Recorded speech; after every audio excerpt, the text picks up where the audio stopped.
Welcome back to the Glenn and Luke History Broadcast. It is a beautiful Thursday morning in Wilmington, Delaware. And Glenford, could you please explain what day it is to our listeners this morning? Beautiful morning indeed, Luke, and today is Trivia Thursday, and we will be holding our first ever money giveaway on a very important topic which will be shortly revealed to all you listeners with us this morning. The rules are simple. The 11th caller will be asked a series of questions in which he or she must answer it in order to get the money. Alright, now that the rules are set, let's meet our lucky 11th caller. Oh my, I never win anything. This is fantastic. How are you guys? Hello, lucky caller number 11. Could you tell us your name? I'm Graham Burke, and I'm ready to win some cash. What's the topic today, boys? Our topic today is chemical warfare regulations set up by the Geneva Conventions and how they have been successful in preserving the environment and the lives of many. Yes, I actually am working on a project for school right now that is similar to this one.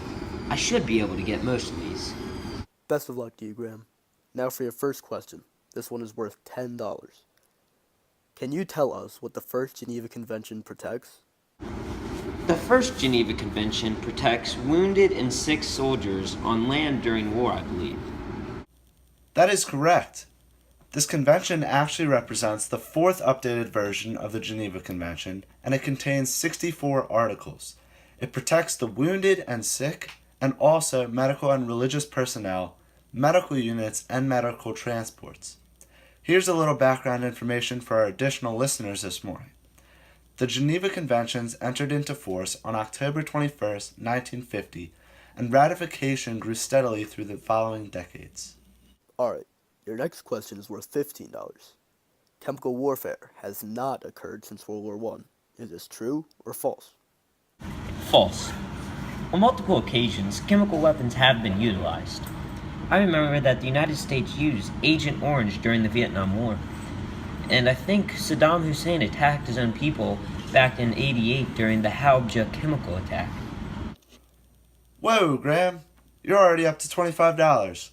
Let's see if you know anything about chemical agents.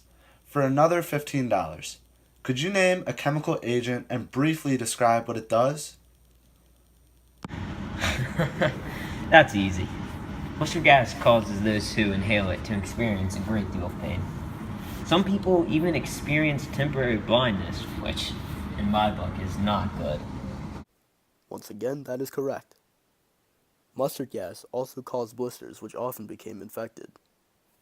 Now moving on to the subtopic of the implications these chemicals and chemical warfare has had on the environment. This next question is going to be worth $20. After World War II, there were many abandoned chemical weapons. How did chemical-wielding countries dispose of said chemicals? Actually, I believe that after the war, the US dumped around 300,000 tons of Germany's arsenal into the ocean. The US feared that Germany could potentially use these chemicals for revenge after their heinous defeat. Correct again. Now you have a total of $60. And Graham, for $10 more, how will the disposal of these chemicals affect our surrounding environment? Well, the weapons can cause serious impending danger to the sea life in the areas of over 100 sea dumpings. The corrosion of the shells will cause the embedded chemicals to leak out and eventually seriously maim or kill all surrounding aquatic life. This truly is impressive, Graham. You really know your stuff. Several countries have dumped their chemical agents into every ocean except the Arctic, and sadly, the Chemical Weapons Convention, or CWC for short, does not cover any chemical weapons dumped before 1985. Your total is now up to $70, but we are going to throw some harder questions your way. Oh my gosh, wow! I didn't know that. I guess what they say is true. You learn something new every day. Maybe I can use that in my school project. Okay, Graham. The next question is worth $40. Could you give us at least two examples of when the provisions of the four conventions have been applicable in recent conflicts? Oh shoot, I don't really know this one. That's alright, that was a tough one. According to the International Committee of the Red Cross, a few examples of when the provisions of the four conventions were applicable in recent conflicts include Afghanistan from 2001 to 2002, in the Iraq War from 2003 to 2004, and during the conflict between Russia and Georgia in 2008. Here's something that all of our listeners should take away from our broadcast today. Even though there have been multiple occasions of chemical warfare being used since the Geneva Conventions made their ruling, we have to remember that nothing is perfect, and that even though there have been people who have lost their lives because of chemical weaponry, and there have been some negative effects on our environment because of it, this is only a fraction of what could have been. Had these conventions never been accepted by the nearly 200 states today, we could only imagine how devastating some of these numbers could have been. Okay, Graham, here's another tough one, but this one is going to be for $50. Can you explain why Article 3, Common to the 4 Geneva Conventions, is so important? I don't know this one either. Could you please explain it to me?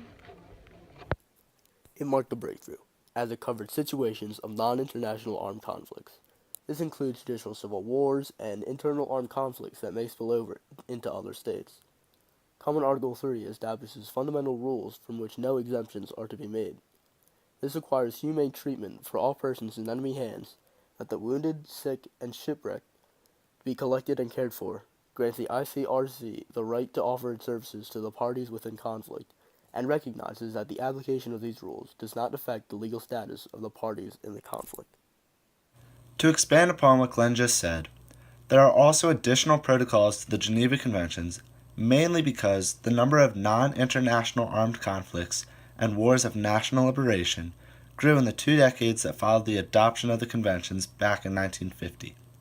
2 protocols were adopted in 1977, and they strengthened the protection of victims of international and non-international armed conflicts and placed limits on the way wars are fought.